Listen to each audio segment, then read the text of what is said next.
আমার কি করার আছে? 10 বছর ধরে বলছে অকাপ চলে যাচ্ছে, 10 বছর ধরে অকাপ চলে যাচ্ছে। যারা আজকে অকাবলে চিল্লাচ্ছে তারা এই রাজ্য সরকারের দীর্ঘদিন পাচেটে বেরিয়েছে। আমার ভাষা করা লাগতে পারে। এই রাজ্য সরকার এত মসজিদ, এত মাদ্রাসা, এত কবরস্থান, আপনি জানেন এই বাংলায় অকাপের উপরে বিজেপির পার্টি অফিস আছে? কি করে করলো বিজেপি পার্টি অফিস? রাজ্য সরকার যদি না সাথ দেয়, এগুলো কবে আমার জাত বুঝবে? যদি না বোঝে এই জাত ধ্বংস হওয়াটা স্বাভাবিক। এছাড়া আমি আর কি বলতে পারি আপনাদের কাছে? দুঃখের কথা কি বলবো আপনাদের কাছে? এরপরও এখনো অনেক জাত আমার কমের মানুষ আমাকে গাল দিচ্ছে। গত দুদিন আগে দেখলেন না, মুখ ভর্তি দাঁড়িয়ে মাথায় টুপিলে কলকাতার রাজপথে ওই বিজেপির শাখা সংগঠন বিজেপির মন্ত্রী, সরি টিএমসির শাখা সংগঠন, টিএমসির মন্ত্রীর ডাকে যে মিটিং হয়ে গেল, আমাকে গাল দিচ্ছে প্রকাশ্য। আরে আমি ভুল করে দিচ্ছি, আমায় গাল দিচ্ছে, মা বাপ তুলে গাল দিলি কেন?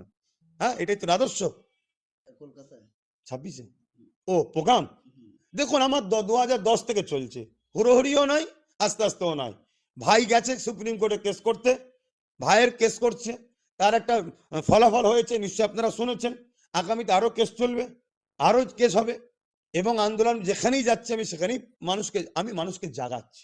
এবং এটা আমার বুঝাতে চাইছি, ওয়াকাফ আন্দোলন শুধু মুসলমান করবে কেন? আপনি যদি বলে মুসলমানদের প্রপার্টি আছে, ছেড়ে দিলাম মুসলমানদের প্রপার্টি, আইনটা সংবিধানের বিরুদ্ধে, তাহলে সংবিধানটা কি মুসলমানদের? তাহলে সবাইকে নেওয়া দরকার। তো সবাই আসুন, যত সেকুলার দল আছে সবাই, মুসলিম সবাই মিলে আসুন, আন্দোলন করি, সবাই মিলে কেস করি। কেস করবে না আর রাস্তায় নেবে মুসলমানদের বোকাবে নিয়ে আবার 2026-এ কোলে তুলবো। নাবরে নাবরে নাবরে, আমার ভাড়াটিয়া গুলো গেলি কোথায় রে? এ দালালি যদি জাতি না বুঝতে পারে, জাতি মরাটাই স্বাভাবিক।